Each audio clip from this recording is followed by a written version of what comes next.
para falar bastante desse Flamengo e Vasco da Gama, que termina um pouco polêmico, os jogadores reclamando bastante ali à beira do gramado. O Felipe Luiz conversa com o Payet, os ânimos mais agora tranquilos, né? Os ânimos mais tranquilos neste momento por conta desse lance que o Bruno Prado citou. O Wesley estava tabelando ali com o Matheus Gonçalves e os jogadores do Vasco não gostaram, e aí começou o princípio de confusão.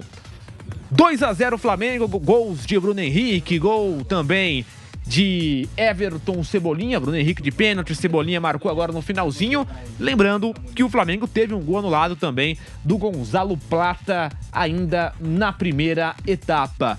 Bruno Prado, tecnicamente o jogo foi muito abaixo, né, do que a gente espera de um Flamengo e Vasco, de um clássico como esse. E o Flamengo tinha os seus principais jogadores, né? Era um time bem perto do titular e tal.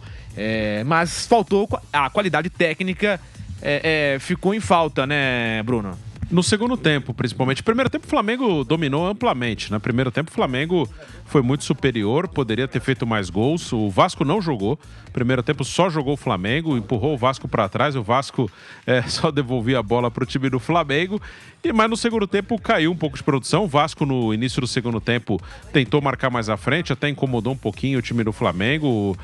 O time do Vasco finalizou, coisa que não aconteceu no primeiro tempo, mas depois já caiu de produção. Durou uns 15 minutos, uma reação do Vasco no segundo tempo. Depois foi um jogo que voltou a ficar equilibrado e no final um domínio do Flamengo, tocando bola, até com tranquilidade.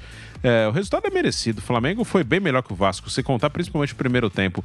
E fica aí, acho que nos campeonatos estaduais, principalmente nos clássicos, acho que o que fica é você tentar analisar os times e criar uma perspectiva para o futuro.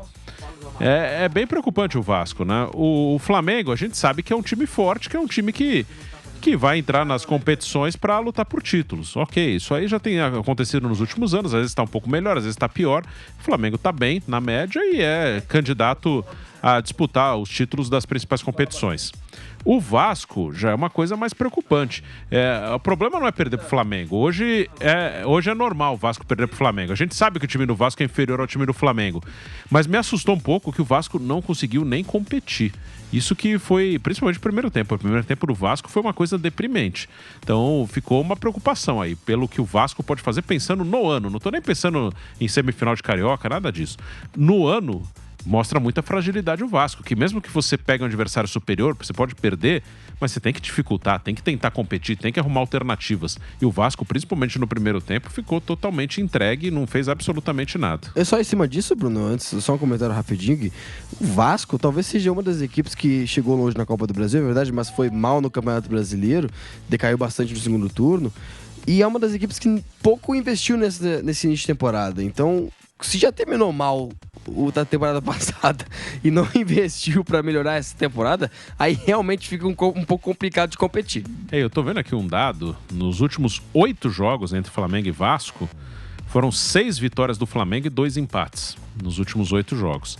Ano passado teve vitória de 6 do Flamengo, já no Campeonato Brasileiro contra o Vasco. 20 gols marcados pelo Flamengo e 6 pelo Vasco. Isso nos últimos 8 confrontos. Então, é uma coisa muito desproporcional. Claro que tem a situação financeira, isso é o que distanciou muito o Flamengo do Vasco nos últimos anos.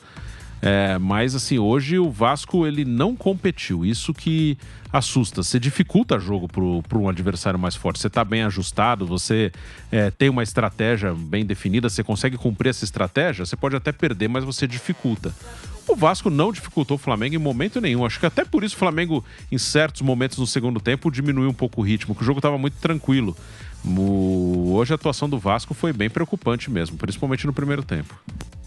Boa, Pedro Henrique Sperber, os placares da rodada, né, pra gente fechar aqui o nosso pós-jogo, o Campeonato Carioca, Paulista, enfim. Por favor, PH. Opa, boa noite, Gui. Boa noite para todo mundo ligado aqui nesse pós-jogo da Jovem Pan. São muitos jogos deste sábado. A gente teve Campeonato Paulista, Campeonato Gaúcho, Campeonato Mineiro, Campeonato Carioca, Campeonato Paranaense. Teve muitos campeonatos Brasil afora. Vamos começar rapidinho então pelo Campeonato Carioca, que a gente está acompanhando Flamengo e Vasco da Gama. Fluminense amanhã contra o Nova Iguaçu, 4 horas da tarde. Um abração, Dieguinho. Abração. A gente tá tendo Campeonato Carioca, a gente teve mais cedo 2 partidas, Bangu 0, Madureira 3, e esta derrota decretou o rebaixamento do Bangu, que fez uma temporada um tanto quanto horripilante no Campeonato Carioca, 10 partidas, nenhuma vitória, 4 empates, 6 derrotas e apenas 2 gols marcados, 17 sofridos. Então, mereceu cair o Bangu para a segunda divisão do Campeonato Carioca. Lembrando, também tivemos Boa Vista 1, Botafogo também 1. Botafogo foi buscar o empate no segundo tempo. Este empate é importante para o Botafogo porque ainda mantém chances para G4 do Campeonato Carioca. É o sexto colocado com... aliás, é o quinto colocado. É o quinto colocado com 14 pontos. Aliás, 13 pontos exatamente. 13 pontos o Botafogo. Com isso, quinto colocado Botafogo. 13 pontos também tem o Sampaio Corrêa, que joga amanhã. Vou passar, inclusive, os jogos de amanhã. Agora, neste momento, Fluminense 9 Iguaçu às 4 horas. Também às 4 horas, Sampaio Corrêa, Volta Redonda, Português do Rio e Maricá jogam às 7 horas da noite. Portanto, se o Sampaio vencer essa partida, ultrapassa o Fogão e também o Vasco da Gama na tabela. Chega a 16 pontos. Ultrapassa, inclusive, Madureira também na tabela. Fica com 16 e é o terceiro colocado, caso vença o Sampaio Corrêa do Rio de Janeiro. Também lembrando que nós tivemos partidas pelo Campeonato Paulista neste sábado, viu? 3 partidas neste sábado. Ponte Preta 0, Botafogo também 0. Essa partida é muito importante no grupo do Palmeiras, viu? Se a Ponte Preta tivesse ganhado, o Palmeiras se complicaria um pouquinho neste Campeonato Paulista. Portuguesa 2, Corinthians também 2, às 6h30 da tarde. Você acompanha aqui na Jovem Pan. Ponto importante para a Portuguesa, o Corinthians ainda manteve a liderança da classificação geral do Campeonato Paulista.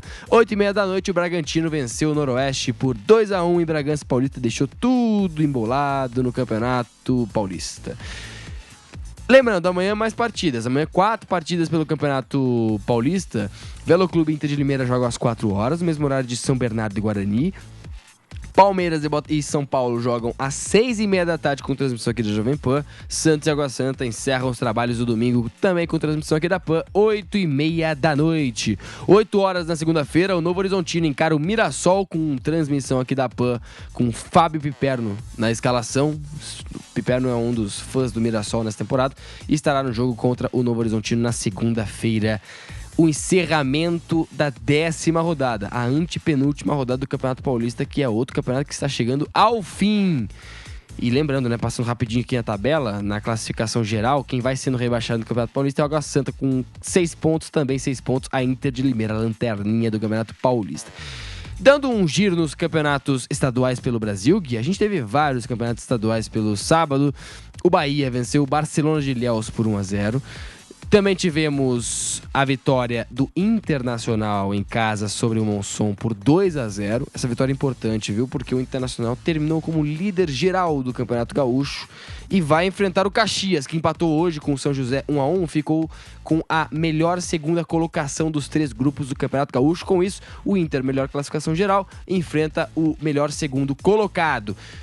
E a outra semifinal do Campeonato Gaúcho vai ficar com um duelo que foi a final do ano passado, viu? Juventude e Grêmio. O Grêmio venceu hoje o Ipiranga por 1-0, tava com 1 a menos, mas conseguiu a vitória fora de casa por 1-0.